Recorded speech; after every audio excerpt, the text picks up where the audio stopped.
Menurut KBBI, flexibility jika diterjemahkan di dalam bahasa Indonesia yang artinya gaya lentur, kesupelan, sifat melentur, dan keluasan. Jika menurut Nala 2011, fleksibilitas adalah kemampuan tubuh untuk mengulur diri seluas-luasnya, berhubungan erat dengan kemampuan gerak kelompok, otot besar dan kapasitas kinerjanya yang ditunjang oleh luasnya gerakan pada sendi. Yang ketiga, menurut Claude Bocard 1978 dalam Edu 2010, fleksibilitas adalah kualitas yang memungkinkan suatu segmen bergerak memaksimalkan mungkin menurut kemungkinan gerak atau range of movement. Sedangkan menurut AAH PERD 1999 dalam Galahu dan Osmond 1998 bahwa fleksibilitas adalah kemampuan dari sendi, otot, dan tendon-tendon di sekitarnya untuk dapat bergerak dengan bebas dan nyaman, dengan maksud ruang gerak yang luas. Faktor-faktor yang mempengaruhi perkembangan fleksibilitas menurut Nur Iksan Halim 2004 antara lain: 1.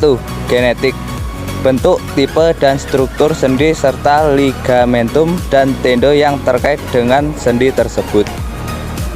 Faktor yang menyangkut sendi ini sulit diubah karena bersifat genetik atau turunan.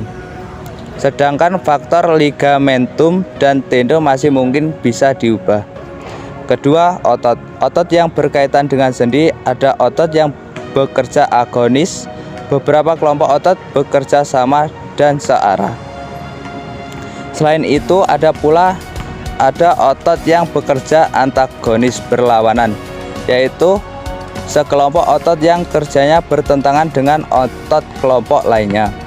3. Umur. Anak besar adalah anak yang berusia antara 6 sampai dengan 10 atau 12 tahun. Menurut penelitian Valdiavia 2006 dalam Nidya 2010, puncak tertinggi fleksibilitas teruntuk ditemukan pada anak usia 7 sampai 8 tahun dengan nilai 10 cm. 4. Jenis kelamin. Wanita jauh lebih fleksibel dari laki-laki. Hal ini dikarenakan tulang wanita lebih pendek dan tidak terlalu tersudut serta tulang wanita lebih membudar dan tulang pinggul wanita lebih fleksibel daripada laki-laki. 5. Suhu. Suhu tubuh dan suhu otot mempengaruhi fleksibilitas, terutama amplitude gerakan. Oleh sebab itu, pemanasan perlu dilakukan sebelum fleksibilitas. 6. Waktu. Fleksibilitas tertinggi dicapai pada pukul 10 sampai 11 siang dan terendah di pagi hari. 7. Kekuatan otot. Semakin besar kekuatan otot akan semakin tinggi fleksibilitasnya.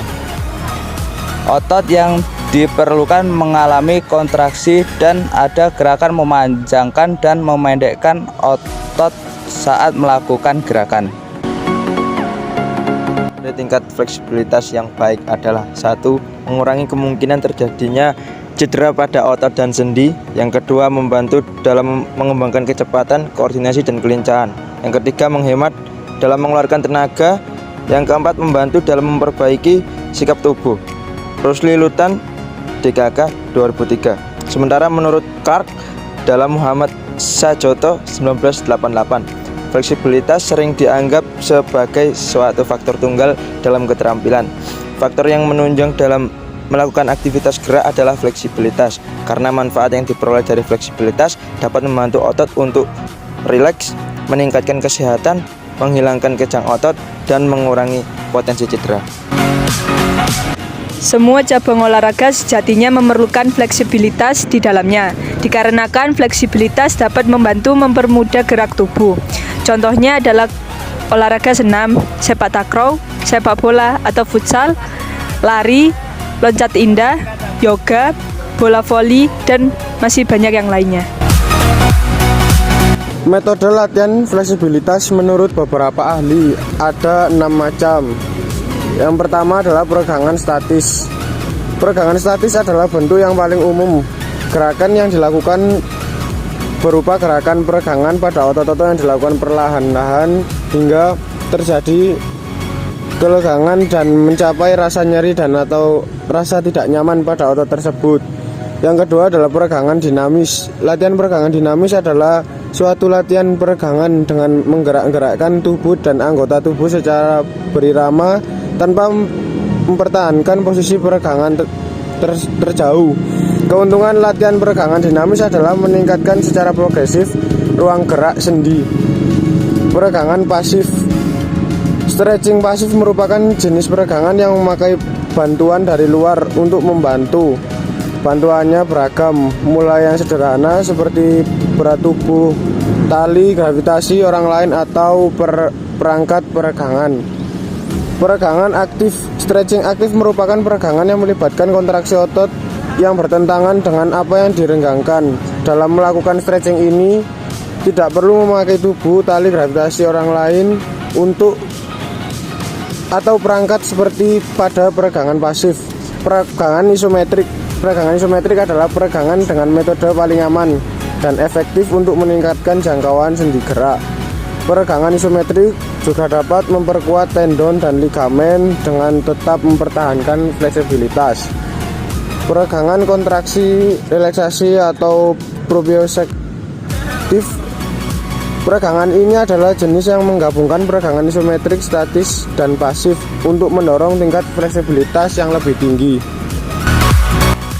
Berikut adalah peregangan statis mulai dari kepala hingga kaki.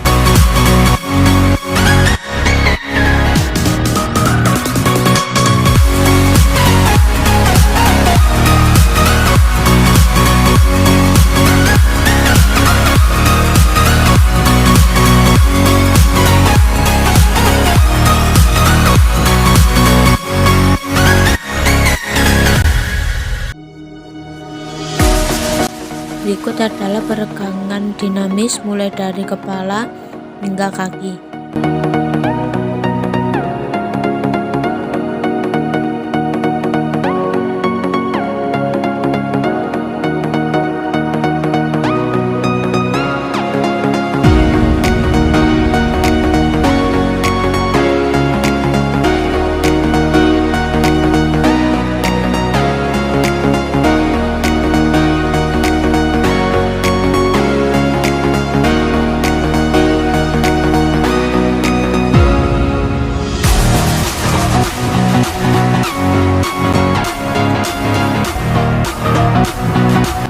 Berikut peregangan pasif yang dapat dilakukan untuk melatih fleksibilitas.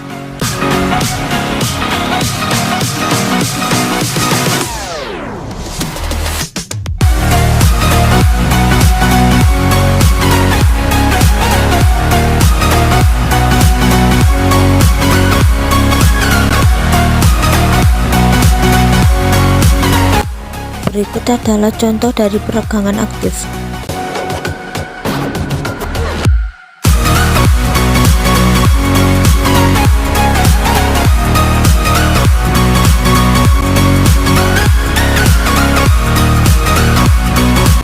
Berikut adalah contoh dari peregangan isometrik.